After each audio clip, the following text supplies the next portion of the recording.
नमस्कार. महामंथनमध्ये आपल्या सर्वांचं स्वागत.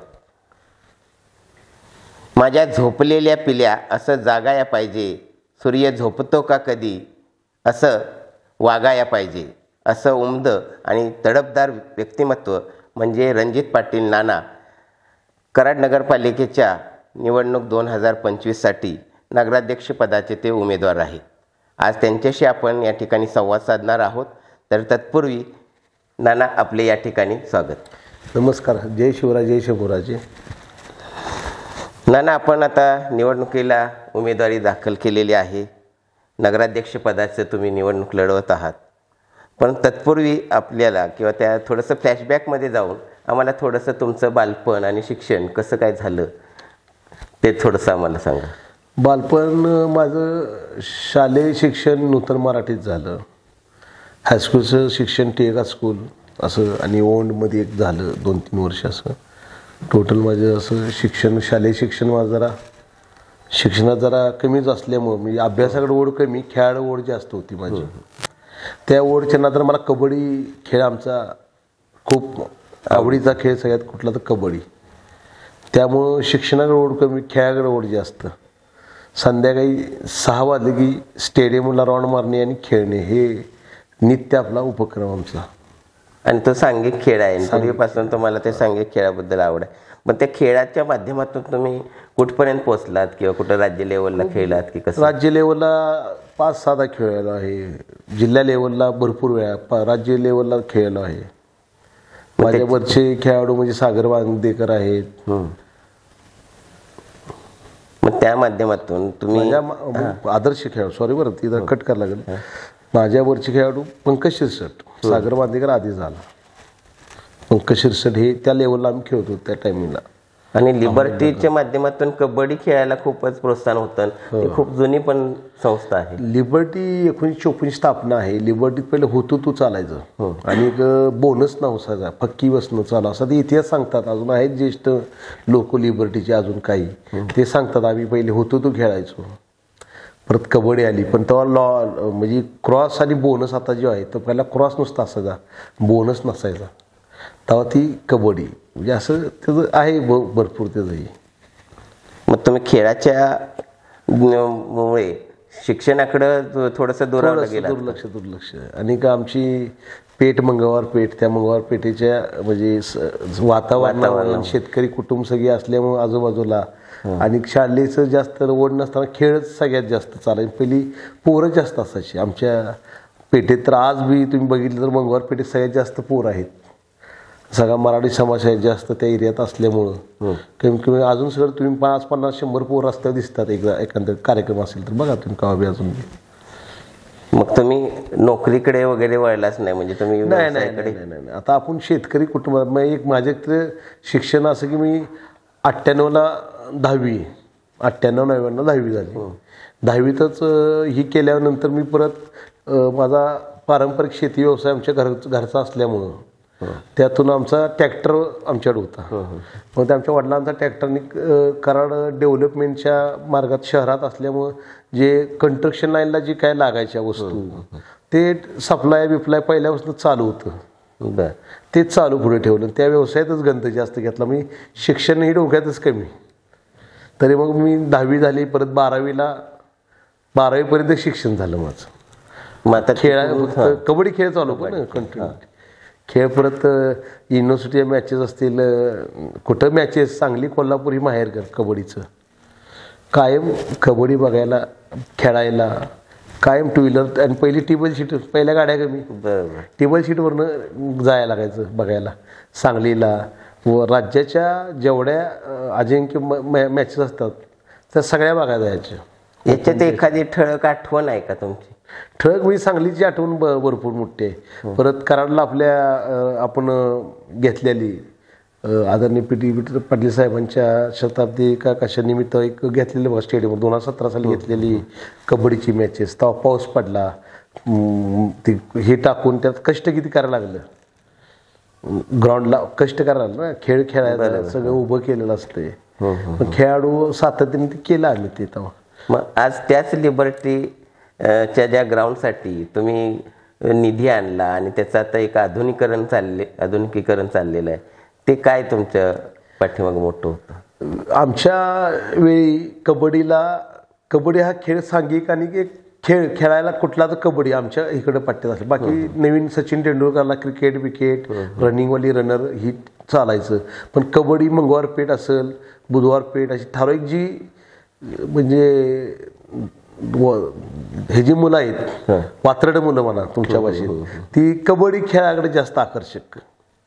मग कबड्डी हा खेळ असा म्हणजे मर्दानी खेळ आहे. तो असा म्हणजे ही नाही, तो तापड माणसाचा खेळ असलेला कबड्डी खेळ आहे. आणि कबड्डीचं चपळ आणि लवचिकपणा आणि त्यात म्हणजे फ्लेक्झिबल बी एवढा आहे तो खेळ की त्याला कितींदा तुम्ही आउट झाला तर कितींदा तुमचं स्किल दाखवायचं हे आहे. म्हणजे तुम्ही 100दा आउट झाला तर 100दा तुमची ताकद दाखवू शकता, तुम्ही काय करू शकताय ते. हे त्या कबड्डी खेळाचं एक वैशिष्ट्य आहे.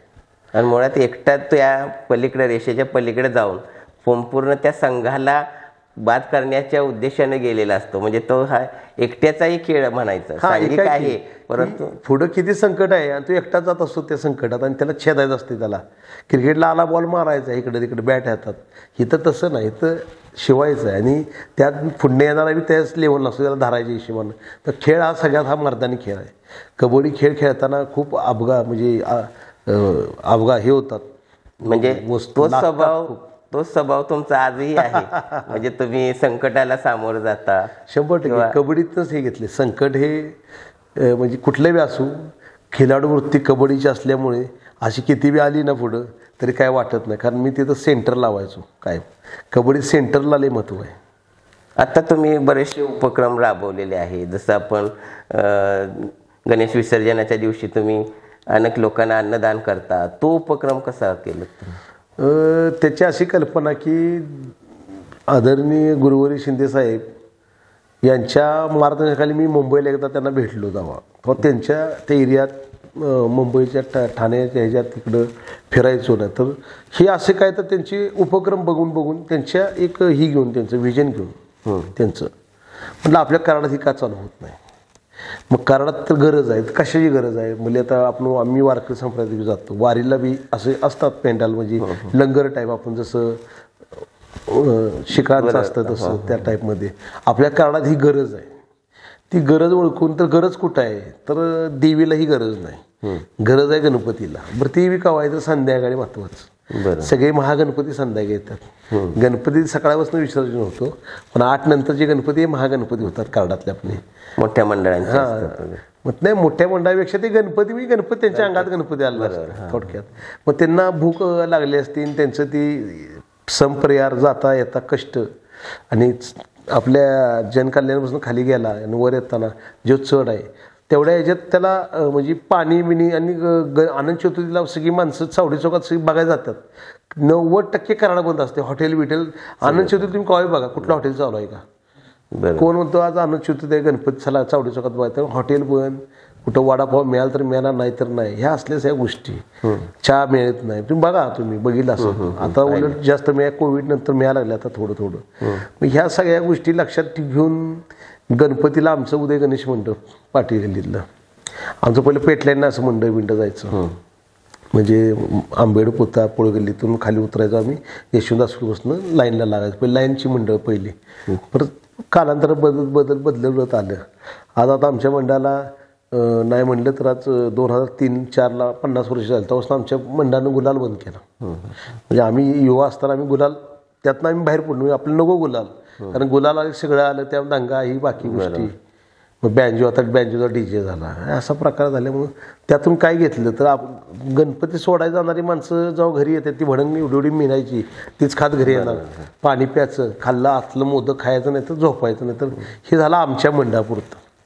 काय मंडळ त्यावर वेगळी ड्रिंक करणारी काय मंडळ आहेत भरपूर. मग ती घरी जाऊन आई मंडळी असेल मंडळी, वडील असलं वडील, कोणतं लाद घालायचं आराव, जेवाय वाढ रात्री त्यांची ते अक्काबाई पोटात भुकेनं अशी ओढलेली असते. असे लईच आहे. आणि ते झालं एवढंच. इथं पण थांबलं तर ठीक आहे. हे हॉटेलला गेले तर काय की वादच ना. तुम्ही आज 10-11 वर्ष आपण जेव्हा गणपतीचा महासंपर्यार महाप्रसाद चालू झाला आहे तेव्हापासून कुठला गणेश भक्त असा निर्धास आहे काय नाही, खाली नानाचा प्रसाद आहे, अडचण नाही, काय नाही. म्हणजे की त्याला हॉटेलची ह्याची, आणि हॉटेलचे तुम्ही बघा, काढा 10 वर्षे मागची बघा तुम्ही, आनंद ज्योतीला कुठल्या ना कुठल्या हॉटेलला भांडणं झालेले आहेत, तुम्ही बघा, तुम्ही केव्हाही बघा. ही सगळी वस्तुस्थिती हळूहळू कमी आली की काय नाही, नानाचा खाली महाप्रसाद आहे आणि काय टेन्शन नाही. भले संपर्याय एवढा आपला खाल्ला, गरम गरम भात असतो, दालच्या भात असतो, खातात, भक्त घरी जातात. पहिल्या वर्षीची सुरुवात आणि आज जवळ 10 वर्ष झालेली आहे आपल्याला, तो काय अनुभव त्याचा? पहिल्या वर्षी चालू करायचं माणूस चालू केला तर तो पहिल्यांदा 2015 साली ते हे काढायचं, म्हणजे परमिशन काढायची अडचण. म्हणलं तेव्हा ते औंधकर म्हणून अधिकारी नगरपालिकेचा विनायक औंधकर साहेब, कडक अधिकारी, आता देतो की नाही परमिशन, म्हटलं रस्त्यावर घालायचा मांडव. मग ते परमिशन दिली, ते म्हणजे चांगला उपक्रम आहे, काय अडचण नाही, ह्याला देऊ शकतो आम्ही परमिशन. त्यांनी गेली तर म्हणजे माझी चांगलं आहे, तरी म्हणलं द्या तुमची, पैसे भरून घ्या का असेल ते. मग कृष्णाबाई ट्रस्ट अण्णा शिकरेंच्याकडे गेलो, त्यांनी त्यांच्या ट्रस्टींची मिटिंग घेतली, त्यांना एक अर्ज दिला. तिथून पुढं आज अखेर आपल्याला ते देतात, दरवर्षी आपण त्यांना अर्ज देतो, ते आपल्याला जागा वापरायला देतात. त्याप्रमाणे आपलं सातत्यही चालू आहे. आणि पहिल्या वेळी 1 क्विंटल गेलं तर त्यावेळी तो आचार्य मारून जी गेला, ती परत म्हणला येतो, ते आला तर परत ती संपलं 1-2 तासात. हो, पहिलं एवढी काय माणसं सकाळीच, म्हणजे आपण 10 करायला चालू केलं असेल आणि ती 2-3ला संपलं ना, का स्टार्ट केलेला. मग हळूहळू मग दुसरा एक आचार्य, विशाल आचार्य म्हणून समोर गणपती सोडाखाली गेला, आमच्या बुधवार पेठेत राहतो, पद्माकडे काम करत होता. त्याला आवाज दिला, अरे म्हणलं भात मरचील का तू? मग रामासोळे म्हणून वाडपेचं काम करत होती, एक माहीत असतं तुम्हाला, तर या माध्यमात तो आला. मग त्याला ते म्हणला मारतो दादा, मला काय तेव्हा नाना, आपलं काय वळ, आपलं नाना सही पहिलं असतं म्हणतात. मग त्याला घेतला, त्यानं आणला, मग लागेल तसं मग आमची ही मित्र जायची, मग तो सांगायचा संपले की मार, 2 पातेले आण मार, असं केलं. मग त्या वर्षी अंदाज आला, 5 क्विंटल गेलं आपलं, 1 क्विंटल चालू, पहिल्या वर्षीच 5 क्विंटल गेलं. मग ते अंदाज आला, मग त्या वर्षी 5 क्विंटलचं म्हणलं 200 किलो जादा करायचा. तर मग ते असं 200 किलो त्यावेळी तर परत डबल गेलं, माणसाला माहीत झाली तर जे महाप्रसाद मिळतोय, डबल गेलं. आज तो 7.5 ते 8, आता 7.5 ते 8 टनावर जाते, टनावर जाते. तेव्हा 500 किलो गेलं पहिल्या वेळी, पण आता 7.5 ते 8 टनावर जाते. आता ह्यावेळीमध्ये 8,300 काहीतरी गेले ह्यावेळी. म्हणजे हे फक्त तुम्ही वैयक्तिक करताय की आणि सहकारी लोक? हे वैयक्तिक, हे वैयक्तिक कुणाचं काही यात रुपये घेत नाही, काय नाही, सो खर्च करतो. म्हणजे खूप मोठं दातृत्व आहे. दातृत्व म्हणजे आपण होतो काय शून्यातून आपण जी जग निर्माण केले, आपण काहीतरी ह्या समाजात देणं लागतं, हे देणं दिलं पाहिजे, ह्यांचं ऋण फेडलं पाहिजे. ऋण फेडताना अशा ठिकाणी कुठे फेडायचं नाही. आता आपण मध्ये चिपळूणला महापूर झाला, इथं माळीला काय झालं, इकडं माझ्या जाईल तिकडे मदत असते. सांगली जिल्ह्यात महापूर आला, कोविड, नांदगाव कोविड असेल, तुम्ही बघा कोविडला कराड तालुक्यात कोविड आला, पहिला पेशंट काटा शहरात आला, त्याची मस्त्र विसर आमच्या गल्लीत आमची नातेवाईकच होते, ती सगळी समजणे. आपल्या कोविडला माया ते करवडीत कुठं तर ते कुणाच तर रानडे मॅडमचं ना, तिथं काय तिथं ठेवली पेशंट बघा, त्यांना घरनं डबा देत होतो. आपल्या घरनं डबा, म्हणजे त्या 10-15 पेशंट होते ना, त्यांना घरनं डबा देत होते, क्वारंटाईन केलेलं त्यांना म्हणून. आता हे तुम्ही समाजकारणात, म्हणजे जसं तुम्ही लिबर्टीचं काम असेल किंवा समजा शंभूतीर्थ आता एक नवीन प्रोजेक्ट आहे, ह्याला तुम्ही निधी मिळवण्यासाठी, तुम्ही काही राजकारणी नाही, परंतु हे कसं जमलं तुम्हाला? ह्याचं सर्व श्रेय गुरुवर्य श्री एकनाथजी शिंदे साहेब, महाराष्ट्राचे उपमुख्यमंत्री, यांना जाते. कारण साहेबांना मी मागत गेलो, साहेबांनी मला देत गेले. साहेबांनी केव्हा मागितले आणि असा रिमार्क आज बी, परवा मी एका ठिकाणी साहेबांना नुसता असा कागद पुढे केला, साहेब आजपर्यंत माझ्या कागद दिला आणि रिमार्क मारताना मागं पुढे बघत नाही. हे साहेबांचे, शिंदे साहेबांचे विश्वास. आणि तुम्ही मुख्यमंत्री काळात बी आदरणीय शिंदे साहेबांचं काम तुम्ही बघितले, काय काम केलं त्या 2-2.5 वर्ष साहेबांनी, भूतना भविष्य. आज आपल्या कराडला जो काय माझ्या माध्यमातून 110 कोटी असेल आणि आमच्या सहकारच्या माध्यमात काय तर 150, 200, 300 कोटी असं काय आहे आकडा. ते आकडा सगळा जर 300-200 कोटी काय 400 कोटी असेल आमच्या पक्षाचा आकडा काय असेल तेवढा शिंदे साहेबांमध्ये आपल्या कराड शहरात इतिहास आहे. म्हणजे स्वर्गीय यशवंतराव चव्हाण साहेबांची कर्मभूमी, या भूमीला साहेबांच्या नंतर एवढा निधी कोण देणार आहे?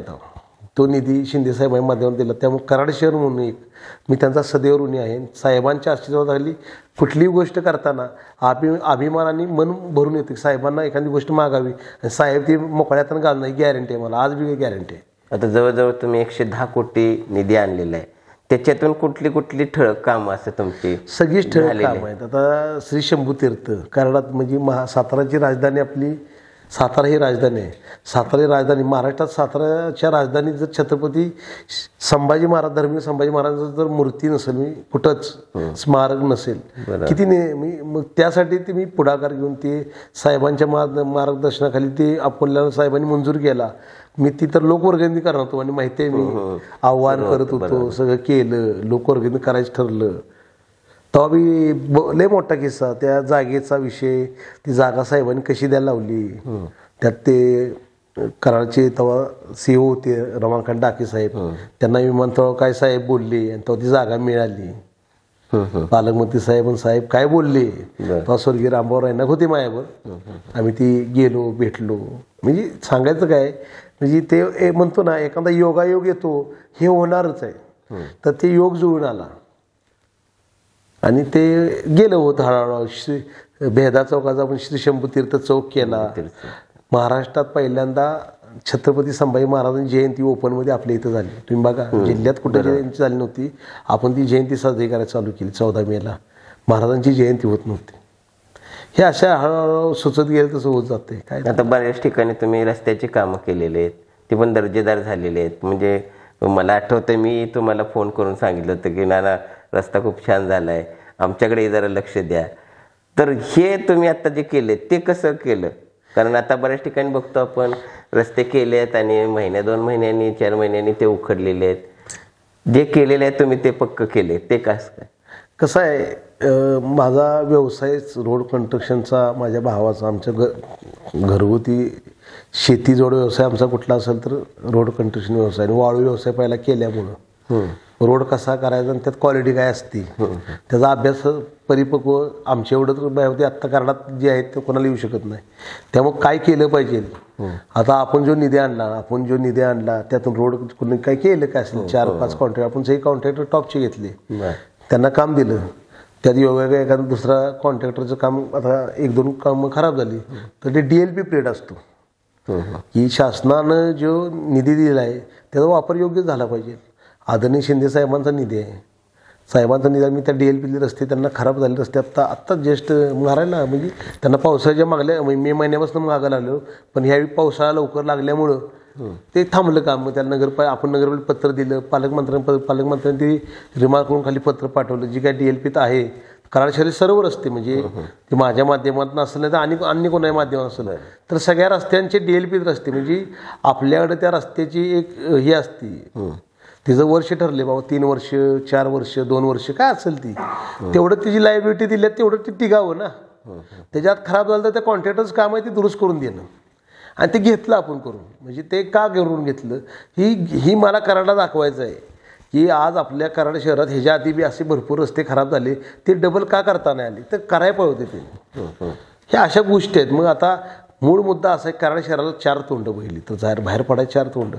आज कराड शहराला पुलाचं हायवेज काम चालू झालं, 6 पदरीचं करण्याचं. त्यामुळे जुन्या पुलाला लोड आला तर जुन्या पुलाचे 2 रस्ते खराब होते. तुम्ही बघा 22ला आपण तो रस्ता केला म्हणून तो रस्ता चांगला आहे, अजेंडा चौक ते ही झाला म्हणून तो रस्ता झाला.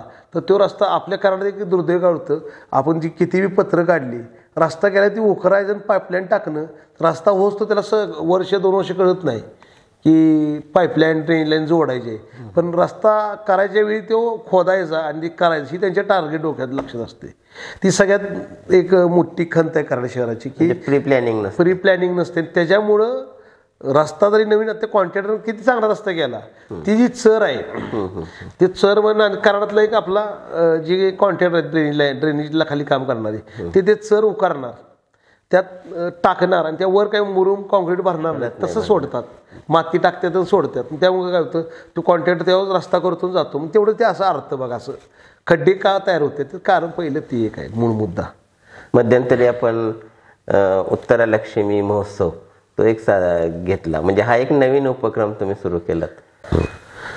तर उत्तरलक्ष्मी महोत्सव हा चालू केला, ही पहिलं वर्ष होतं. आणि डोक्यात होतं मोठं, म्हणजे 500 बचत गट, बचत गटाच्या माध्यमातून महिलांना सक्षमीकरण बळकटीकरण यावं यासाठी महिलांसाठी हा उपक्रम ॲक्च्युली घेतलेला. मग ते चालू करताना डोक्यात होतं की बचत गटाला काहीतरी आपण काय केलं पाहिजे की महिला त्यातनं आपल्याला महिलांच्या हाताला रोजगार मिळेल. काय महिला आल्या माझ्याकडे नाना आमासनी हे करायचं ते करायचं. आमासनी वस्तू विकायला आमासनी व्यापार करा मी जागा अशी उपलब्ध झाली पाहिजे.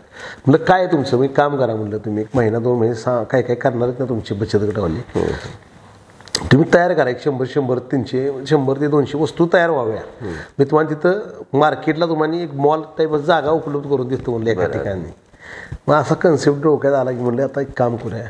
आणाची म्हणलं कराडात सगळं होतं फक्त महोत्सव कराडात घेत नाही कोण कुठला महोत्सव होतच नाही ना असा. म्हणलं उत्तरक्षी महोत्सव घेऊ कराडात आद्यकाराम दैवत उत्तरक्षी महोत्सव. त्या माध्यमातून बांधणी केली काम करत गेलो आयडिया सुचत गेल्या आणि त्याचा आज तुम्ही बघितला महोत्सव किती सुंदर झाला. संपूर्ण घाटावरती महिलांची प्रचंड गर्दी म्हणजे मागे नाट्य संमेलन साहित्य संमेलनासारखी गर्दी होती. हे खूप चांगलं झालं. एक महिलांना सक्षम करण्यासाठी तुम्ही धडपडताय. आणि जसं शिंदे साहेबांनी सुरू केलं लाडकी बहीण. हा त्या लाडक्या बहिणीच्या पार्श्व साहेब सांगायचं तात्पर्य काय कुठली गोष्ट करताना आपण आपले आदर्श गुरुवर्य शिंदे साहेब आहेत ना आयडॉलच आपले शिंदे साहेब आहेत कॉमन मॅन. त्यांच्या पावलापावलं ते जे करतात त्याचं आपण आचरण करायचं तेवढंच करायचं ऑटोमॅटिक होऊन जाते. जर साहेबांना ताकद समाज देत गेला आज साहेबांना तुम्ही बघा असं कुठल्याही गोष्टीत तसं आपलं करत राहायचं त्यातनं येत जाते ह्या गोष्टी सगळ्या. मध्यंतरी तुम्ही मॅरेथॉन पण भरवली होती शिंदे साहेबांच्या वाढदिवसानिमित्त भरवली होती. त्याचं कसं झालेलं की आपण शिंदे साहेबांच्या वाढदिवसानिमित्त कायम कराडमध्ये मुख्यमंत्री चषक घेतला. कबड्डीच्या आपण कायम मॅचेस घ्यायचो. पण यावेळी आपलं ग्राउंडचं शिंदे साहेबांनीच आपल्याला पैसे दिलेले जे 23.5 कोटी आहेत त्याचं काम सॉल्व झालं ना. मग काम सुरू झालं कबड्डी म्हणजे साहेबांच्या वाढदिवसानिमित्त कराडात एखादा एक उत्साहाचा कार्यक्रम असावा कुठला तर काय आपण घेतोच ना. मग ह्या माध्यम पुढे जर घेतलं काय पाहिजे तर त्यात ड्रग्स मॅरेथॉन पोलिसांची झालेलीच. तरी म्हटलं त्यांची एवढी गर्दी आपल्याला होईल का नाही असं त्या भीतीपोटी म्हणलं चला. पण योगायोग असा साहेबांचा वाढदिवस आणि आपली मॅरेथॉन अशी घेतली आपण प्रत्येक वेळी आपल्याला सुचत जातं काय तर आणि ते देणगी आपल्याला मिळत जाते.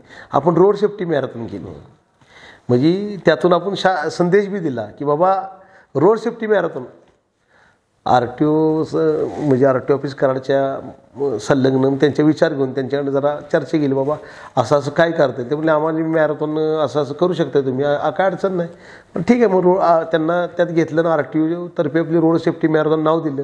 साहेबांच्या वाढदिवसानिमित्त काय खर्च स्पॉन्सर आपण सगळं होतो पण शासनाला बी एक त्यांचा उपक्रम लावायचा असतो रोड सेफ्टीच्या माध्यमातून तो लावून दिला आपण म्हणजे एक सामाजिक उपक्रम झाला. हेल्मेट वापर रोड सेफ्टी म्हणले की माणसा डोका हा रोड सेफ्टी मग काय तर बाबा आपण सावध राहिलं पाहिजे त्या गोष्टीला. त्यातून ते संदेश जावा आणि चांगला प्रतिसाद लोकांनी कराड शहर एवढ्या सकाळी तुम्ही बघितलं किती पळालं. माझ्या 4,500 का 5,000 लोकांची आपलं बुकिंग झालं आणि तरी बी आणि कमी पडले काय तर शेवटले 500-600 5-6 हजार लोकांनी तो असं ते उपभोग घेतला त्या मॅरेथॉनचा.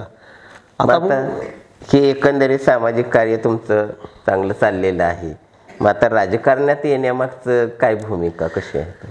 राजकारणात येण्याच्या मागची भूमिका म्हणजे आपण एवढं काम करतो काय होत होतं आयला मुंबईला केव्हा गेलो कुठे गेलो तरी आमची पदाधिकारी शिवसेनेचे आहेत कोण असे आयला नानांच्याकडे कुठलं ना पद ना हे नाना नाही दिदी एवढं साहेब का देतात ही खदखद म्हणत यायला प्रत्येक जण बोलणार असं. तुम्ही माझा एक पॉम्पलेटमध्ये येईल ही वेळ माणसं विचारायची नाना तुमच्याकडे पद नाही तर निधी का आणला एवढा ते काय कायांना टोचायला लागलं जास्त.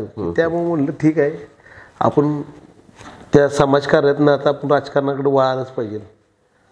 मग आता तुम्ही पक्ष आहे शिंदे साहेबांचा धनुष्यबाण चिन्ह आहे.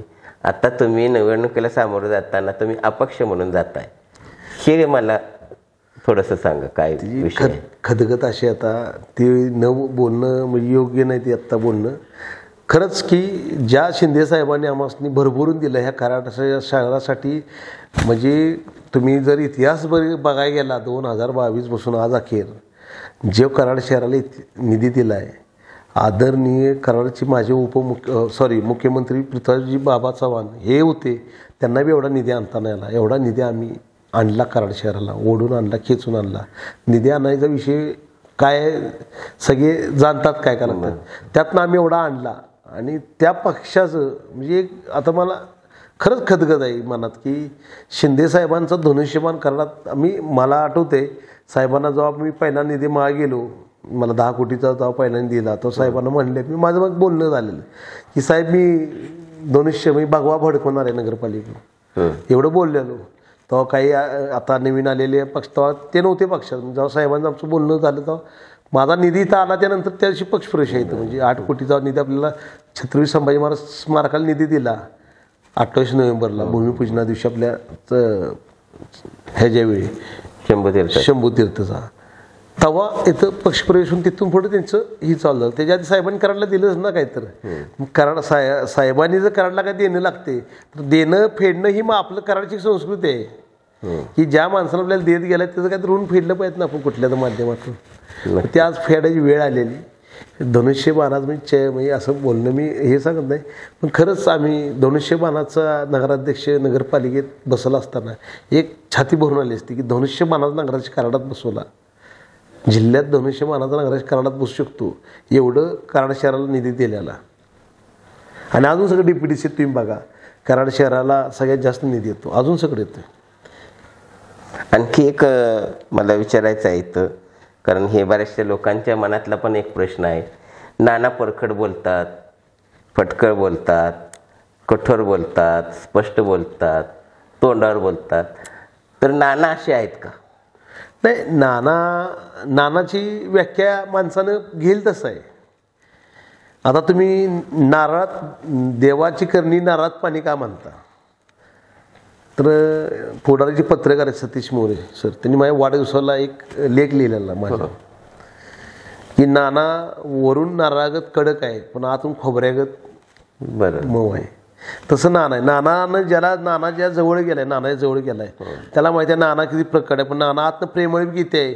एखाद्याला जीव लावणार तर जीव लावणार, ही नानाजी. आणि प्रकट भूमिका का, तर आपला स्वभाव असा आहे की आपल्याला वावगं खपत नाही. तसं आता आदरणीय अजितदादा असतील, काय असेल रोकटोक शैली, काय असेल हो तर हो, होते तर होते ना. एखाद्याला नुसतं हो हो म्हणायचं, गंडवायचं, खोटं बोलायचं. तुम्ही आता त्या आघाडीत बिगाडीत खवाडी आता बघितलं. आता तुम्ही ह्या 25च्या इलेक्शनला कराड नगरपालिकेत तीच झालं ना. आज जी काय घडलं, जे काय ठरलं असेल की आमच्या आदरणीयांनी सांगितलेलं की धनुष्यबाण घेऊन लढायचं, घेतला धनुष्यबाण भरला परत काय पुढं, असं होतेच ना. म्हणजे आमची भूमिका स्पष्ट आहे, केलं तर केलं, ठाम राहायचं एखाद्या गोष्टी. कारण आपल्याला दिलंय तेवढं तर आपण ठाम राहायला अडचण काय. कारण आपला खेळ हा सांघिक आहे, आपण खेळाडू वृत्तीची माणसं आहे. हार जीत ही नंतरची गोष्ट आहे. खेळाडू वृत्ती कशाला, ठाम राहा ना एखाद्या गोष्टी. बरोबर, म्हणजे विचार आपण कुठेतरी प्रकट, त्यामुळे आपला प्रकट आहे. आपलं प्रकट बोलणं तेवढ्यासाठीच आहे की आपल्याला जे आहे ते होते तर होते, नाही तर नाही. उगाच खोटं बोलणं एखाद्याला आम्ही मागणं फिरवायचं म्हणून ते आपल्याला जमणार नाही. त्यामुळे आपलं काय असलं स्पष्ट बोलणं ठेवायचं. कारण काय, एखाद्या माणूस आशेनं आपल्याला येत असतो, त्याचं काम व्हावं काय तर असते, अपेक्षा असते का त्याची. माणूस अडचणीत आल्यावर माणसाकडे जातो काम करायला. का बिगर अडचणीचा माणूस कुठला चांगला माणूस येणार आहे का, हे काम करायचं ते काम करायचं. एखादा अडचणीचा माणूस येतो, चुकल तिथं बोललं योग्य आहे का, त्या सारखं ठेवायचं दाबून. मग पाक म्हणतो गाडी थोडीशी कार्बोरेटमध्ये घाण अडकली तर वेळच्या वेळेस साफ केली बरी का, पाक चोकअप होस तर वाढ बघायची, म्हणजे बायपास करायला लागतं. जसं आता ब्लॉकेज एक वेन झाली तर आपण स्टेन टाकू शकतो, ते सगळंच तसं ढकलत गेलं तर मग बायपास करायला लागते, शेवटी पर्याय नाही. ते गोष्टी होण्यापेक्षा प्रकट वेळच्या वेळ त्याला औषध दिलं, अडचण नाही ना. आज तेच वेळ आली ना. आज अपक्ष अर्ज भरायचं कारण तीच आहे ना की नगराध्यक्षपद आज ओपन असताना, आज मराठा समाजाचं काम करताना कराड तालुक्यात तुम्ही जिल्ह्यात असेल, नाही महाराष्ट्र कोर्टी कुठं असेल, आज आम्ही मराठा समाजात नेहमी काम करतो. तिथे प्रकट भूमिका, जिथं समाजाचं प्रकट भूमिका घेतलेली आहे. बरं, सकल हिंदू समाज असेल तिथे प्रकट भूमिका घेतलेली आहे. आपला स्वभाव प्रकटच आहे, कारण आपला खेळ हा कबड्डी आहे. बरोबर, पहिल्या वेळी सांगताना काय सांगितलं, माझा खेळ कबड्डी आहे. कबड्डी खेळ हा टार्गेट पोरच खेळतात. तेव्हा आपलं तापड स्वभाव हा कबड्डीतला आहे. आणि स्पष्ट जाग्यावर डिसिजन जाग्यावर लागतं, झटकीपट. कारण कबड्डीचा खेळच आहे झटकीपट, झटापटचा. त्या खेळात लगेच निर्णय पाहिजे आपल्याला. कुस्तीत बी नुरा कुस्ती होती, पण कबड्डी किती बी नुरा करायला गेला, कुस्तीगत नुरा होऊ शकत नाही कबड्डी. तुम्ही कॉय बघा, म्हणजे आक्रमणही करायचं आहे आणि बचावही करायचं आहे. हा तुमचा खेळ आहे. परंतु आता तुम्ही ह्या खेळात आता अपक्ष म्हणून तुम्ही लढताय. आता पक्षाचं आहात तुम्ही, परंतु अपक्ष म्हणून लढताय. तुमची ताकद किती लागणार आणि तुमच्याबरोबर कराडमधील आणखी काही लोक तुम्हाला येऊन जोडलेत का, किंवा त्यांची काय भूमिका आहे? आज सामाजिक जीवनात काम करताना आज आपण 15 ते 20 वर्षाला ह्या कराड शहराच्या सामाजिक प्रत्येक गोष्टीत आहे. कराडात कुठली काही गोष्ट आहे त्यात रणजित नानाचा सहभाग नाही अशी एक गोष्ट तुम्ही सांगा. बरं. भले कोविड असेल, पूर असेल, काय असेल, परवा गणपती पाऊस पूर यायला लागला, गणपती हलवा हलवी असेल, काय कुठली गोष्ट आव्हान जिथं अडचण तिथं रणजित नाना 24/7 आहेच. त्याबद्दल काय दुमत. आणि त्या ह्याच्यातून आपला गणपतीचा महाप्रसाद एवढा घालतो गणेश भक्तांना. कराडात 250-300 गणेश मंडळ येतात. कराडातले 7,500-8,000 आपले घरगुती गणपती जातात खाली. त्यांची फॅमिली येतात, भेटतात, महाप्रसाद येतात जातात. हे सातत्य आहे. त्यामुळे मी लोकांपाशी आज पोरलेलं नाही. नाना म्हणले की खायचा महाप्रसाद नाना. आता मी आता प्रचार करतोय ना, नाना आम्ही तुमचं मीठ खाल्लंय, मिठाला जाणार. ही जी त्यांच्यावर माझं बरोबर होतं की कुठं तर मला पोच पावती मिळाली याची की मी काय तर पेरलंय ते आज उगवते. आज त्याचा हे सांगत नाही जास्त. पण काही जण छत्रपती संभाजी महाराज स्मारक असेल, नाना तुम्ही कराडला एक ऐतिहासिक वस्तू दिली, भूतना भविष्य. आज 25 वर्षाचा गॅप आहे. आज अपक्ष तुम्ही म्हणताय ना की 25-30 वर्ष स्वर्गीय यशवंतराव चव्हाणांचा वारसा वसा असलेली साहेबांच्या नावाखाली चाललेलं हे राजकारण आहे. आदरणीय पेढी पाटील साहेबांनी चालवलेलं पुढं हे गाडा, हा गाडा ह्या 25-30 वर्षात काय झाले तुम्ही मला नवीन काय झाले कराडात सांगा ना. बरं. स्वर्गीय विलास काका बी याला हैदराबाद सिटी काय 2011 साली हैदराबाद सिटीच्या मॉडेलवर कराड शहर करायला गेले. त्यांना ती काय असलेल्या अडचणी असेल. आदरणीय पृथ्वी बाबांना किती अडचणी आल्या, शताब्दीच्या काळात किती निधी आला, किती निधी माग गेला, ह्या भूमिका बघितलंच नाही. तर कराडात एक असं दिसतंय की एक ठराविक प्रस्थापित असे आहेत की म्हणजे आपल्याला काय कुणावर ब्लेम करायचं नाही. ही एक प्रस्थापितांना असं वाटतंय की काय नाही की हे असंच, हे असं नाही असं. त्यांना जसं वाटेल तसं ऑक्टोपस कसा असतो, बरं, कवा कुठला पाय इकडे तिकडे करेल तसं ह्यांना वाटेल तिकडे ऑक्टोपस व्हायचे नाही. कराड शहराचा विचारच करा नाही. कराड शहरात काय चाललंय काय बघायचंच नाही. जशी मंडई आज कराडाची आहे, पहिली मंडई भरायची ना आज मी मंडई भरते. सगळीकडे आज माझ्या घरात आमची पानपट्टी होती त्या मंडईत एक. आणि आमचं दुकान बी होतं सायकलचं. कराडात 40 वर्षाचं सायकल दुकान होतं मंडईतच, अजून आहे तिथं. आता दुकान टाकलं आमच्या भावानं. तर त्या म्हणजे 35 वर्षानंतर 2005च्या का 10च्या 5च्या का 8च्या दरम्यान ती जेव्हा मंडई साफ केली तेव्हा ती निघालं दुकान. पण तवाची ती मंडई होती तेव्हा मंडई किती भरायची. आज मंडईत वस्तुस्थिती म्हणजे हिंदू मुस्लिम ऐक्य असं होतं त्या मंडईत. सगळं समाज असायचा. मंडई द्यायचा, भाजी बिजी सगळे एका जागी, बांगडी कट्टा, सराफ कट्टा सगळे तुम्ही बघितलं असलं पहिली मंडई. आणि आज मंडई बा काहून त्या मंडईत जाते का, केळाचं बी तिथं सगळं, तिथं फळ मार्केट सगळं होतं. आज काय परिस्थिती आहे त्या मंडईची. एवढी मुस्ती वास्तू बांधून त्या वास्तूचं भकालपणा आहे का काय. त्यांच्यामध्ये विषय होता ते गाळ्याचं टॅक्सचं, ते आपण साहेबांच्या माध्यमातून मार्गी लावलं. ते बिले कळीचा मुद्दा होता. दुसरा मुद्दा आपल्या 103 कामगारांचा मुद्दा होता, लाडपाकीचा. साहेबांनी तर रात्री 3:30 वाजता सही केली त्या ह्याच्यावर. महाराष्ट्राला फायदा झाला त्यामुळे. हा आपण पटवून सांगितली एखादी गोष्ट. ही वस्तू राजकारण याच कारण म्हणजे ह्या अशा वस्तुस्थिती आहेत की खूप अशा अडचणी आहेत. कर्मचारी नगरपालिका जेवढे कर्मचारी आहेत ना यांच्या अडचणी आहेत त्या. म्हणजे चतुर्सिनी असेल तुमची, ह्यांना एवढ्या अडचणी काय असते त्याच्यावर काय तर ठोस म्हणजे अनुकंपावर लागणे ही खूप लय अडचण आहेत. म्हणजे नगरपालिका आता तुम्ही आता नगरपालिका ह्यावेळी इलेक्शन चालू आहे ऑनलाईन. आत्ताच बघा तुम्ही ऑनलाईन त्यांच्या अजून साईट चालू नाही. आज आपण खर्च दाखवायचा ऑनलाईन. नुसतं म्हणते तर ऑनलाईन भरा, कुठं भरा झालं साईट चालू कुठे दाखवा की म्हणा, दाखवून भरून दाखवा. एक RTOला गाडी काढायला गेलं तर एवढी किचकट प्रोसेस केली की ही परमिशन ती त्या परमिशनवर इलेक्शनला अधिक तर 5 दिवस राहिलेत. परमिशन काढायला 100 दिवस लागतात.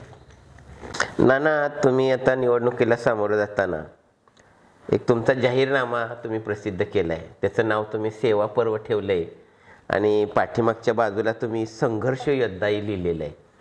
तर काय त्याच्यात तुम्ही अंतर्भूत केलेलं आहे आणि तुमच्या काय इच्छा आहेत? काय आता सेवा पर्वचा अर्थ आजपर्यंत मी कराड शहरासाठी ज्या काही सेवा दिल्या त्या सेवाचा आलेख म्हणजे आपले कराड शहरासाठी मी काही योगदान केलं असेल त्या योगदानाचा एक मी असा संच तयार केलेला आहे. आणि तो संच तयार करून आपण तो मांडलेला आहे की जनतेपुढं मांडतोय कराड शहरापुढं की मी काय केले कराड शहराला आणि मला कराड शहरासाठी करायचं काय, त्यासाठी मला संघर्ष करायला लागणार आहे. आज मी अपक्ष उभं राहिले ना, त्यामुळे संघर्ष योद्धा जसे मनोजदादा जरांगीचे संघर्ष योद्धा झाले मराठा आरक्षणाच्या माध्यमातून, तसा हा संघर्ष योद्धा रणजित नाना हा कराडचा सर्व कराडांसाठी एक संघर्ष करायची एक आपल्याकडे ताकद आहे. त्या कराड शहराला कुठं तर मोकळीक मिळावी, नाहीतर तेच ते मला सांगा ना. आज संघर्ष योद्धाचं कारण म्हणजे आपला जाहीरनामा त्यात प्रसिद्ध केला आहे. सेवा पर्व जे आपलं आहे त्यात आपण जे आजपर्यंत केले सेवा कराड शहराची असेल, काय माध्यमातून गोरगरिबांची सेवा असेल, आरोग्य शिबिर असतील, रस्ते असतील, स्मारक असतील, खेळाडूंसाठी कबड्डीचे इंडोर स्टेडियम असेल, काय असेल ती त्यात मांडलेलं आहे.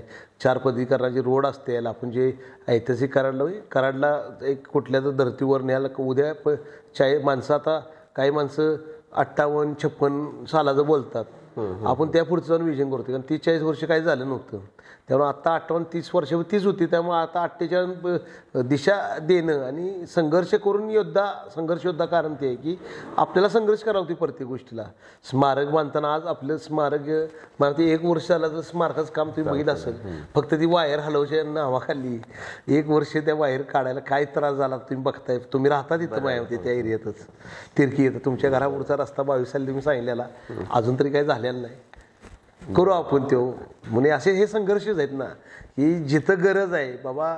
मायावती 15 ते 20 वर्ष झाले असेल तुमच्या वार्डात जे नगरसेवक 2दा निवडून गेले आतापर्यंत, 2 आता तिसऱ्यांदा मायावती तो वार्ड आता 14 नंबरमध्ये गेला. बरोबर का. अजून सगळं तिथं रोड रस्त्याची काही परिस्थिती आहे तुम्हाला माहिती आहे. तुम्ही मला फोन केलेला आठवते का की नाना कराड शहराला सगळीकडे बघितलं जाते, जर आमच्या बी प्रभागात बघा. असं तुमचा ह्यासाठी संघर्ष करायला लागते की कराडात काय केलं पाहिजे बाबा. ह्या वर्षी ह्या वार्डात काय, ह्या वर्षी एखाद्या वार्डाला जास्त पाक झुकून द्यायचं, मग तिथं चकाचक त्या रोडचं. तर कराड शहराला जे मेन रस्ते आहेत, जे गरज आहे ते काम व्हावं. चोळाबोळात रस्ते कुठले घ्यायचे कुठले नाही हे त्याला भूमिकासाठी खूप म्हणजे कुठलं संघर्षच प्रत्येक गोष्टीला. मग संघर्ष होता त्यासाठी आपण आता हे अपक्ष उभा राहतोय. हे संघर्ष झाला मोठा की एवढ्या मोठ्या प्रस्थापित आहेत त्यात मोठे पक्ष आहेत. आता भाजप हा कराडात भारतातला म्हणजे सगळ्यात मोठा आता बघताय तुम्ही म्हणजे भारतात आता तुमच्या मते महाराष्ट्रात तर बोलायला गेलं तर भाजपच सत्ता आहे, वर केंद्रात भाजपची सत्ता आहे. तो पक्ष उभा आहे. महायुतीच्या माध्यमातून 2 राष्ट्रवादी बी उभी आहे. इकडं सर्व आघाड्या करून म्हणजे पवार गट म्हणजे शरद पवार गट असेल, आमच्या महायुतीतले काही घटक असतील, अशा त्या युत्याहून तो एक घटक तयार झालेला आहे. ह्या सगळ्या प्रस्थापितांच्या विरुद्ध एक संघर्षच होणार आहे ना एक अपक्षाचा. मग त्यासाठी संघर्ष योद्धा हे नाव दिलेलं आहे त्या गोष्टीला. त्याचं कारण हे की कराड शहराला संघर्ष केल्याविषयी म्हणतो ना, कराड शहराचा ऐतिहासिक वारसा काढला तर असंच संघर्षाशिवाय कराडला नवीन काही मिळतच नाही. आता तुमचं एक विजन सांगा. आता तुम्ही समजा निवडून आलात, तुम्ही नगराध्यक्ष झालात, तर तुमचं विजन काय असेल? विजनसाठी स्मारक जे मानते ते विजनच पुढचं दूरदृष्टी ठेवून त्यात ते त्यात आपण आत संग्रहालय करण्यापेक्षा तिथं आपण काय केलं UPSC MPSCला विद्यार्थ्यांना डिजिटल अभ्यासिका उपलब्ध करून देतोय. असं तसंच जे आपलं इंडोर स्टेडियम आहे जे लिबर्टीला आता करते लिबर्टीचं, ते सगळ्यात जिम आहे ही डिजिटल ही माणसासाठी अत्याधुनिकच करते बाबा. व्यायाम आता त्या शेजारी वेळच्या इथं अभ्यासिका आहे, तिथं लोकांना कमी पडतं, मुलांना अभ्यासाला जागा कमी पडते. तर त्यातले काय 1-2 हॉल आपण तिथले बी त्यांना देऊ शकतो ना वापराय असे. मग ह्या गोष्टी ह्या डिजिटल म्हणजे आपल्याला अभ्यासिका करायची ही खरं विजन आहे की पोरं शिकले पाहिजे. त्याच्या मागचं कारण तर खेळाडू खेळले पाहिजेत. आज विजन म्हणजे आज तुम्ही कराड शहराला आपण माननीय कराड दक्षिणचे आत्ता लोकप्रिय आमदार आहेत अतुलबाबा भोसले यांच्या माध्यमातून आपण 96 कोटी रुपये निधी कराड शहराला प्राप्त झाला. त्या स्टेडियमचं आता तुम्ही बघितलं असेल 50 वर्ष पूर्ण स्टेडियम आपण पाडलं, ते आता नवीन होणार आहे. ते नवीन होताना सिंथेटिक स्टेडियम जर झालं उद्या हा सिंथेटिक स्टेडियम म्हणजे खूप म्हणजे कराडच्या दर्जेदार म्हणजे मानेचा तुरा म्हणजे हे आहे. इथे कराडमध्ये अनेक नवीन सुंदर एक वस्तू तयार होणार आहे. ती वस्तू तयार झाली तर आज आपल्या लोकांनी पुढं जाताना लोक चालणार कुठं उद्या. यासाठी आपण जो फोर लेन जो रस्ता आपण कराड वाकण रोड केला करणार आहे, त्याला जॉगिंग ट्रॅक करतोय, काय असेल ती त्याची ही दूरदृष्टीच आहे ना. हे विजनच आहे आपले, हे विजन आपण चालू केलेले आहेत. तर त्या पुढचा आपल्या कराड शहरातले एक संवेदनशील विषय असा म्हणला जातो. मला तो संवेदनशील आजपर्यंत वाटला नाही की कराड शहरात एक आपलं काही म्हणतात गायरान आहे, काय म्हणतात ईदगाह मैदान आहे, काय म्हणतात ब्रुरल ग्राउंड आहे, असं एक ग्राउंड आहे आपलं. म्हणजे कराड शहरातली एक मुस्लिम दफनभूमी आहे, ती सरकारनं अलाव केलेली आहे का तर आहे. ही वस्तुस्थिती फॅक्ट. मी रोखठोक बोलणारा प्रखड बोलणारा रणजित नाना आहे. मला काय जे दिसतंय तेच बोलणार, जे माझ्या डोळ्याला दिसतंय. माझा जन्म जेव्हा झाला 83 साली, आज माझा 43-42 वर्ष पूर्ण 43 वर्ष चालू आहेत, तेव्हापासून मी तर बघतोय तर तिथं जी काही वस्तू आहे ती आहे आज आहे. 100 वर्षापूर्वी जी लोक सांगतात त्यांनी तेच बघते ती तिथं ते आज आहे. म्हणजे असं प्रकट. तर ह्या गोष्टी कराडल्या जे एक कराड शहरात एक असं म्हणजे दूषित वातावरण होते. आज माझे मित्र आहेत, म्हणजे फॉर एक्झाम्पल आता त्या विषयात हात घातलं तर मी त्या जरा बोलू इच्छितो की कराडात हिंदू मुस्लिम ऐक्य सांगितलं जातं, नुसतं ही सांगितलं जातं, त्याचं आचरण होत नाही आता. बरोबर. पहिलं आज आमचे मित्र, आज मी मंगळवारपेठीत राहतो, मंगळवारपेठीत बागवान आहेत, शिकलकार आहेत, शेख आहेत, मुलाने आहेत, सगळे आडनाव आहेत, पालकर आहेत.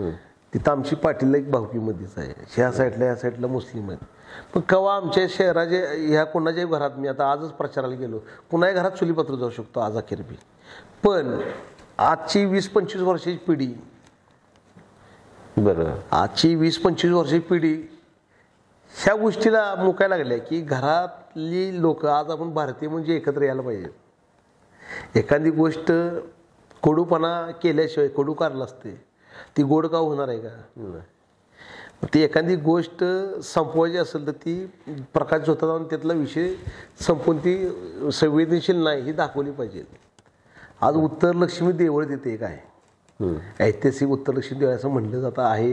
तिथं पूजा होती, सगळं होतं.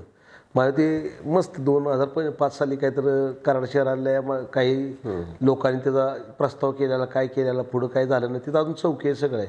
पण ते संवेदनशील. तर मी ती कागदं काढली त्या गोष्टी, बरं का. मी उत्तर लक्ष्मी बोलायचं झालं तर मी ती कागदंही काढली.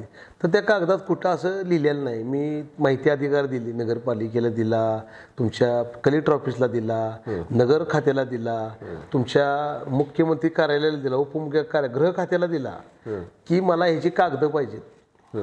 ही LAM 2400 नंबरचं ते एक SI आहे, 1936 सालची आणि एक 27ची आहे, की त्या SIची कागदं मला मिळावी. की ती SI काय आहे आणि काय सांगते की ही ब्रुरल ग्राउंड मुस्लिम समाजाला दफनभूमीला दिलेला आहे. तर तेव्हा त्या देवळाची काय व्याख्या आहे का? तर तिथून आज अखेर कुठं त्या देवळाचा वाद नाही, काय नाही. कराड शहर ही जातीय दंगल आहे असं एक संवेदनशील शहर असं म्हणतात. पण मला ते का वाटत नाही. तर तसं कराडात कुठं घडलेलं नाही ह्या गोष्टीचा विषय धरला तर. बाकी गोष्टी काही मला ते जातीय तेढ निर्माण करत त्यात मला बोलायचं नाही आहे. मला उत्तर लक्ष्मी ईदगाह मैदान ह्या विषयावर बोलताना पण तो संवेदनशील केला जातोय का बळण केला जातोय की आमच्या पोरांनी बी तीच म्हणायचं का उत्तर लक्ष्मी आणि ईदगाह मैदान काय प्रकार आहे. जे आम्ही लहानपणापासून म्हणजे 2005 सालापासून आज 20 वर्ष तेच आता आमच्या जवानीतलं ऐकलं आम्ही सांगतोय. त्याच्या आधीच्या लोकांनी बी तीच ऐकलं, त्याच्या आधी लोकांनी तीच ऐकलं आणि अजून आमच्या पोरांनी तीच ऐकायचं का? मग त्याला कुठं वाचा फोडून काय तो समाजाचा विषय आहे. भले काय तर कोणतं म्हणते तेव्हा असं ठरलं इकडं द्यायचं तिकडं द्यायचं, मग देऊन टाकून मोकळं करायचं ना. जसे आपण आपलं घर आहे, विषय दुप्पट ठेवण्यापेक्षा वाटणी करायची आहे. एक भावाचं उत्तर आहे थोडक्यात. काय असेल त्याला काय पाहिजे ना, कुठं तर बसून स्वामचरण विषय सोडून मोकळं व्हायचं. बरं तिथं काय असं वेगळं काय आहे का? जिथं बरं तिथं अजून आरती पूजा ही चालूच आहे. असं नाही की त्या उत्तर लक्ष्मीच्या देवळात जिथं आरती होत नाही काय नाही का तिथं कोण देवळ बांधते. मग तिथं एखाद्याला जाताना अटकाव का करता? प्रश्न काय माहिती आहे का? तुम्ही जी गोष्ट संवेदनशील नाही तर तुम्ही संवेदनशील करताय का? माझा हा कराड शहराला एक प्रश्न पडला आहे की तुम्ही केव्हा बी जावा तिथं गेलं की म्हणजे अति असं आहे तसं आहे काय आहे. म्हणजे काल्पनिक ज्या कथा दुपत ठेवण्यासाठी चालल्या आहेत ह्या कुठं तर बंद पडायच्या. रणजित नानाचा प्रखड स्वभाव असल्यामुळे आणि ह्यो ठोक आहे ह्यो लय जणांच्या जेवायला लागणार आहे. कारण मी बी एक हिंदू मराठा आहे, मला कळते. माझ्या घरात शेजारी मुस्लिम राहतात, हिंदू मुस्लिम ऐक्य राखायचं असेल, हा संवेदी दिवशी आज उद्या परवा केव्हा तरी हा संपवला पाहिजे. तुम्ही शंभूतीर्थ बांधताय याच्यातच सगळं आलं. कारण काय तिथं हिंदू आणि मुस्लिम हा भेदच नाही. तुमच्या मनातल्या प्रामाणिक आणि त्या प्रांजल भूमिका आहे आणि ती निश्चितच फाळायला जाईल. आता तुम्ही निवडणुकीला सामोरे जात आहात, तर कराडकरांना आपण काय आव्हान करत? कराडकर आव्हान करायच्या आधी अजून माहिती थोडंसं बोलायचं राहिलं. मग स्टेडियमच्या विषयात विषय राहिला मध्ये, की आता काय झालं, आपण सिंथेटिक स्टेडियम करणार, म्हणजे रणजीच्या लेवल धर्तीवरची स्टेडियम होणार. ते स्टेडियम झालं तर कराड शहरात जॉगिंग आणि चालायला, ज्येष्ठांना चालायला असा वॉकिंग ट्रॅक कुठं राहणार नाही, लक्षात घ्या. बरं, मी करणार आहेत त्यात, मी बाबांनी ठीक आहे त्यात दाखवले असं होईल. तो आता काय झालं, आज आपल्या खेळाडूंची खदगत आहे. खेळाडूंना पळायला जागा नाही. तुम्ही बघा रस्त्यावर पळतात खेळाडू, खाली नदीला घाटावर पळतात, तुम्ही बघितलं असेल ते सगळ्या गोष्टी. त्यासाठी जे ग्राउंड उपलब्ध करून द्यायला पाहिजे ते तेवढं प्रशासनाकडनं तेवढी दीर्घायीपणा होऊन म्हणजे कुचराईपणा केला आणि खेळाडूंचं नुकसान व्हायला लागलं. आता या वर्षभर झालं खेळाडूंचं नुकसानच झालं त्यात. मी मला काय कुणा ब्लेम करायचं नाही यातून. तर ह्यासाठी माझं ते एक पुढची दूरदृष्टीसाठी एक माझी अशी भूमिका असेल की आपले जे ईदगाह मैदान आहे ना मुस्लिम समाजाचं, मुस्लिम समाजाला विचारात घेऊन त्यांना बरोबर घेऊन कराड शहराची जी मुस्लिम समाज ईदगाह मैदानाचं जी जागा आहे त्याच्या चारी भोवतणी त्यांची इच्छा आहे मुस्लिम समाजाची, त्यांना कंपाऊंड करायची भविष्यात इच्छा आहे.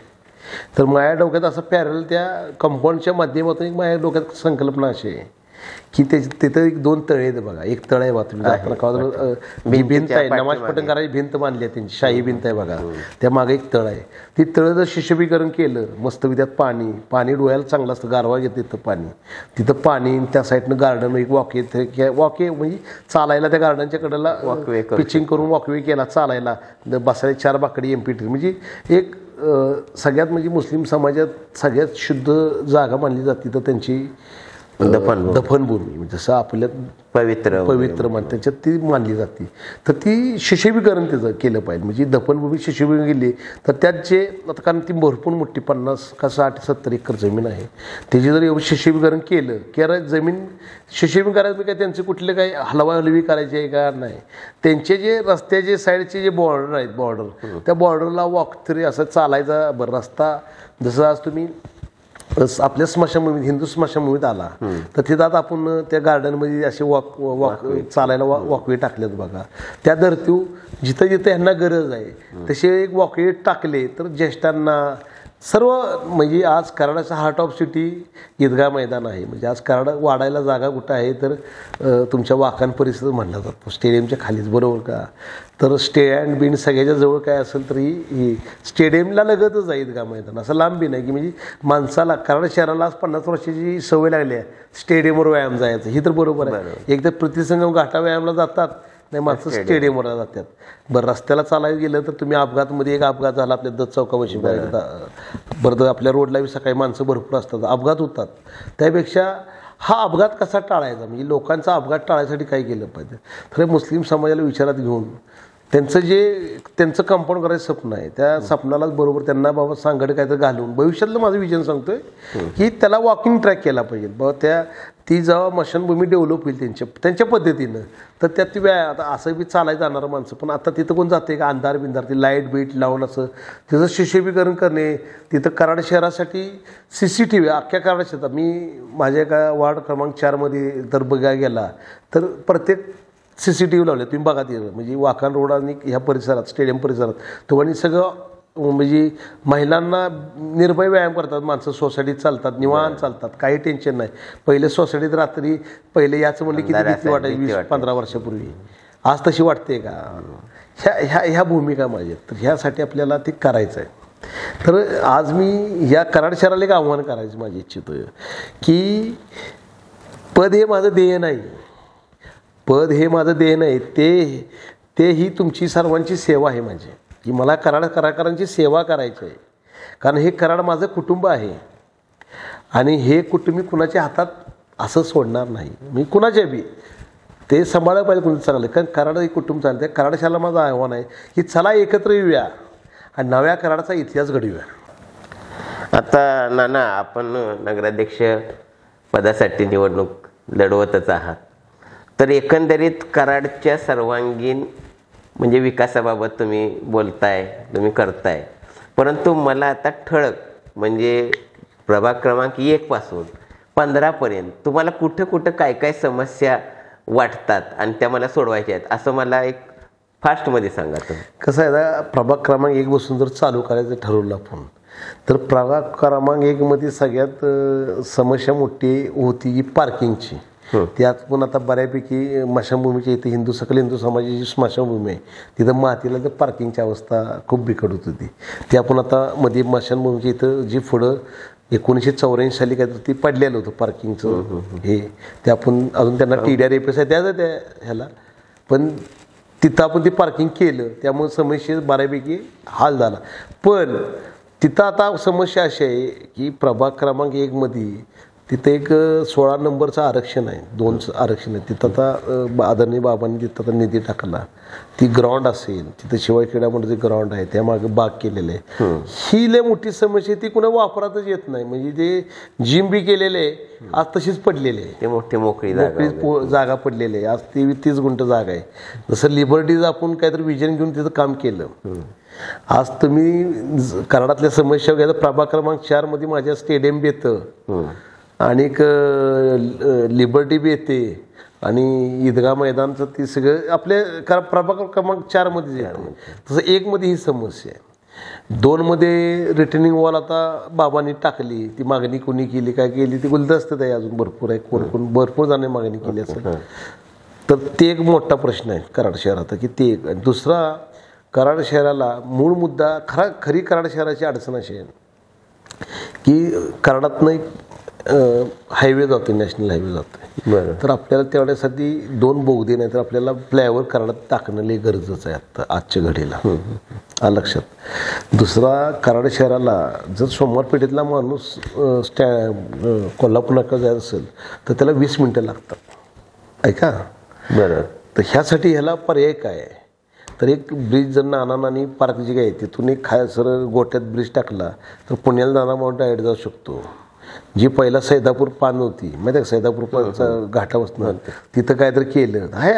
अशी त्या प्रभागात प्रत्येकाच्या अडचणी आहेत. तर तुम्ही 2 मध्ये अडचण विचारला तर ती वॉकिंग ट्रॅक कडन करू शकतो चांगला सुंदर तिथं होऊ शकतो. परत प्रभाग क्रमांक 2 मध्ये TP स्कीम मध्ये एक आरक्षण आहे मोठं, श्री हॉस्पिटल समोरची जागा. तिचं एवढी म्हणजे ती जागा आहे, तिथं हॉस्पिटल एवढे आहेत, डॉक्टर कोणाचा केस पेपर 400 रुपये खाली काढत नसेल माझ्या मते. पण ती नगरपालिकेचं उत्पन्नाचा स्रोत वाढवण्याची जागा आहे. भले तिथं ठीक आहे प्लेग्राऊंड असेल कसलं ग्राउंड असेल, पण आजच्या धरतील तिथं पार्किंग होतंय मोफतचं. पण तिथं पे एन पार्किंग जर नगरपालिकेने चालू केलं तर नगरपालिकेच्या जी जनरल फंडात खडखडात आहे तिथं कुठंतरी एक हातभार लागेल, वर्षाला 2 लाख रुपये येऊन पडलं त्या नगरपालिकेत. अशी 40 वर्ष जागा पडल्या, तिचा उपभोग गाव घेते. त्यापेक्षा नगरपालिकेला काय तर भाडं येईल ना. ही जर तुम्ही एखादा रस्त्यावर बोर्ड लावायला गेला, विद्रुपीकरण जी करायला चाललंय बोर्डचं लावायला गेला तर त्याला भाडं घेताय भरून. पण ती जागा अशी एवढी 4-5 एकर ज्या गरिबांची तुम्ही शेतकऱ्या कुटुंबातले आरक्षण टाकून घेतलेले आहेत 40 वर्ष झालं, त्या जागेचा उपभोग घेतला पाहिजे. ही समस्या आहे त्या वार्डातली की तिथं जर आज आत्ताची स्टेडियमला जी अडचण असेल स्टेडियम चालवत तर तिथं ते जॉगिंग ट्रॅक केला असता कडं व्यवस्थित, एक पातळी केला असता माणसांनी चालायला, स्वच्छता करून पार्किंग बंद झालं असतं, तसं कंपाऊंड घालून तर तेवढं केलं असतं. ठीक आहे तुमचं ते जर आरक्षण वेगळं असेल काय ते परतची गोष्ट आहे. पण आत्ता व्यायाम करायला खूप ज्येष्ठांना ह्यांना त्या एरियातल्या माणसांना ते झालं असतं. हा झाला वार्ड क्रमांक 2ची समस्या. वार्ड क्रमांक 3ची समस्या तुम्ही जर गेला तर त्या वार्ड क्रमांक 3ची समस्या एवढी आहे की अंधारात धुक्याकडं वाट शोधल्या त्या वार्ड क्रमांक 3ची दुर्दशा आहे. स्टेडियमच्या मागं वाढ चालू होतो, ती डायरेक्ट नदीपर्यंत जातो. रस्ते प्रश्न तिथं आता जे काही नगरसेवक होऊन गेले मागले काही 2-4 वर्षात माझ्या ते 2015 वर्षनं आलं ना कराड शहराच्या हद्दीत ते ग्रामीण तिसरी टर्म असेल कचऱ्याचं एक मोठं समस्या आहे ते 15 मध्ये येणार. 3 आणि 15 ते सांगतो ना.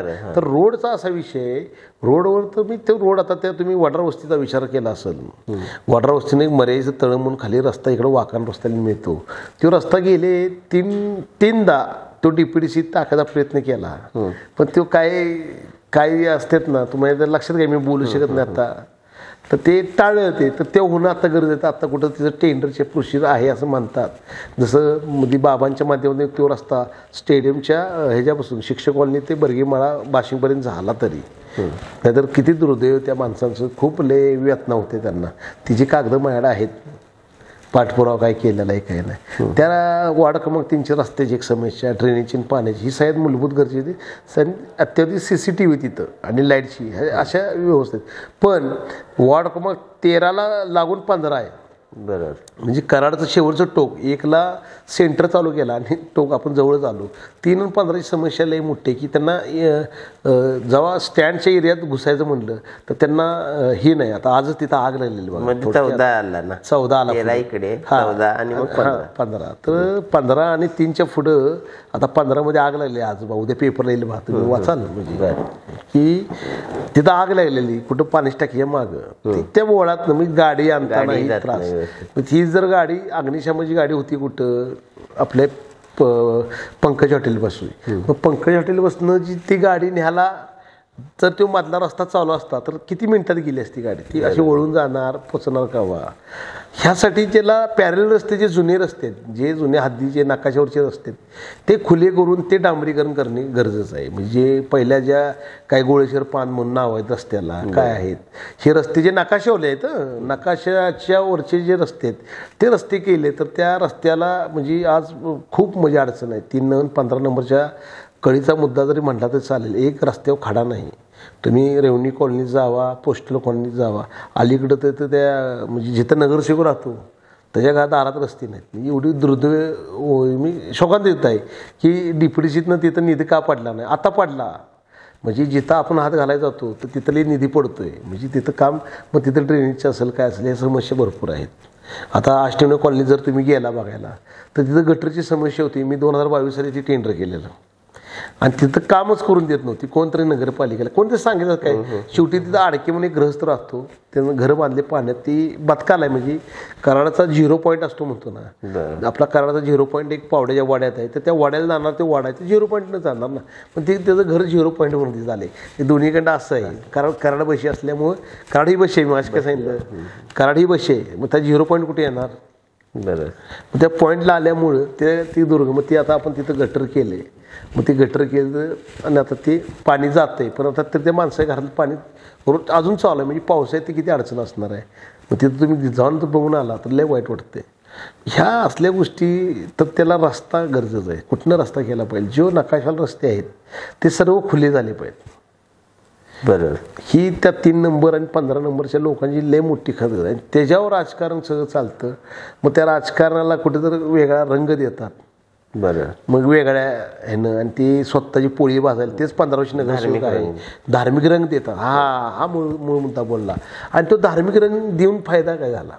लोकांची असुविधा होती ती. अहो पण आज मला सांगा, तर खूप अडचण. आज तर 15 वर्षापूर्वी जन्मलेलं पोरगं असेल ती काय म्हणणार, मग ती कुठल्या धर्माचं नाही, तो भारतीय म्हणून मी विचार करतो त्याचा. ती महिला त्या रस्त्यानं जी जाते, जी महिला म्हणजे हे असते गरोदर असेल महिला, तर तिच्या त्या पोटातल्या बाळाला त्या वेदना होताना कळते का ते हिंदू आहे का मुस्लिम आहे. माझा हा प्रश्न आहे बरं का.